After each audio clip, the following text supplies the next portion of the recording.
Shrieks of Wolchulsan. The wind howled like a tormented soul through the ancient pines of Wolchulsan, their needles like skeletal fingers clawing at the leaden sky. Rain lashed against the weathered walls of the Su family's remote mountain cabin, the only shelter for miles amidst the brooding peak's hostile vastness. Inside, 12-year-old Minji huddled beneath a threadbare blanket, heart pounding against her ribs like a frantic bird seeking escape. The sinister Susurrations had begun as dusk fell, faint at first, easily mistaken for rustling leaves or pipes groaning under the lash of the rising storm. But steadily they intensified, clarifying into sibilant utterances that insinuated themselves into the small family's awareness like tendrils of acrid smoke. Before long the mutterings usurped all other sounds save the battering rain, speaking of an ancient darkness now awakened deep within the mountain's primordial heart after long years of dormancy. Minji watched in bewildered horror as her normally kind, soft-spoken parents transformed slowly into tense, hollow-eyed strangers. Their familiar warmth leached away along with the golden lamplight, leaving behind only icy shadows that clung to the rough-hewn walls like living things. They began to chant in time with the Susurrations, their voices merging with the mesmerizing cadences echoing outside. When they turned to regard Minji, their eyes were no longer recognizable but instead swirled with abyssal darkness. "Jajia, what's happening?" Minji whispered, thin voice quavering yet needing reassurance that this was only an unusually vivid nightmare soon to end. But rather than comforting words her mother only intoned in monotonous shades, "The pact is sealed. The ascendancy begins. Wolchulsan shall feast well tonight." Bone-thin fingers stretched towards Minji, filthy nails curled into rending talons. Her father croaked agreement, already shrugging out of his shabby vestments in preparation for some unguessable ritual under the storm-split sky. "Yes, daughter, you must join with us and the masters we serve. Such glory awaits within the void." His slack features split into a rictus grin, revealing teeth filed to jagged points.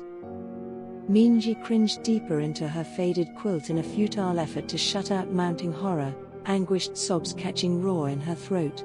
This could not possibly be her gentle Yoma and Upper who had loved and provided for her all these years. She must somehow pierce the veil of darkness shrouding their souls and reawaken fading memories of the life and affections they shared. As her possessed parents lurched closer, creaking floorboards testament to their unnatural movements, Minji frantically ransacked her thoughts for cherished moments, steam rising fragrant from stone bowls of sweet rice porridge on frosty winter dawns after she returned chilled from collecting kindling, harmonizing together while hanging rainbow-hued glass floats at Dano Festival to capture cleansing sunlight, quiet pride in their eyes each time she brought home meticulously decorated report cards. Minji gave voice to these memories in desperation, hoarse pleas recounting milestone events and ordinary affections that bound a loving family.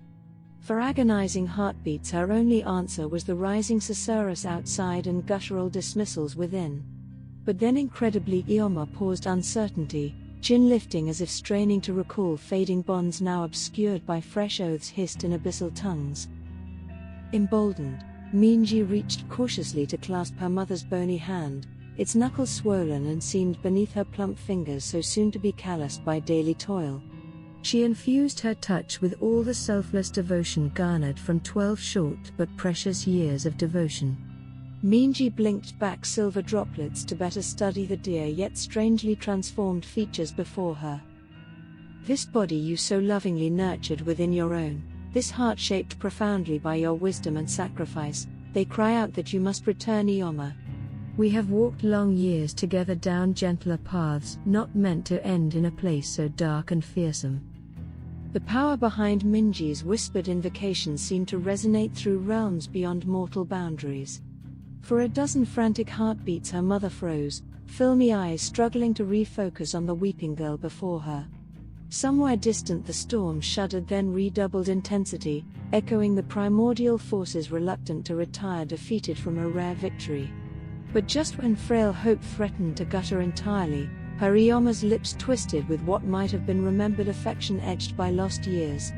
calloused fingers twitched tighter across Minji's delicate hand for a tremulous moment before falling away to dangle limp once more against the sodden nightgown, now stained darker by the weeping sky.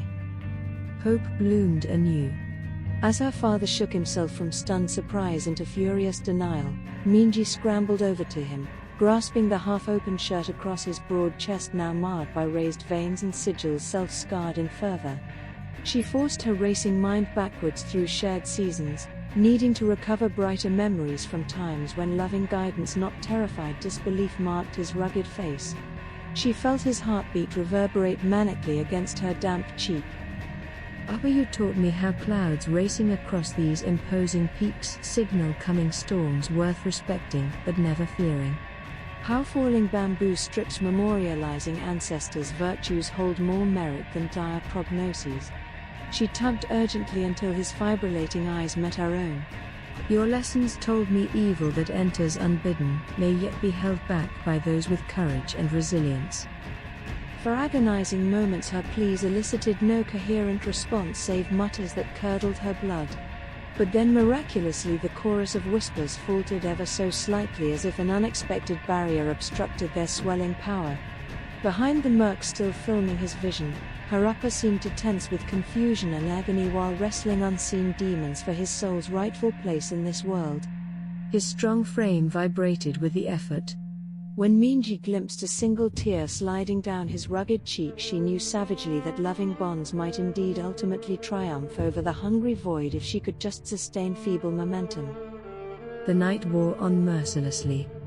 While the storm unleashed its full fury, Minji held fast to her parents, alternating whispered entreaties with humming half-remembered nursery songs, cradling their forms even as strength ebbed from her own slender body, until finally, as the first rays of dawn pierced the lingering clouds to bathe her damp cheeks, the unholy chorus filling their ears and minds seemed to spiral away like water draining rapidly into some lightless abyss.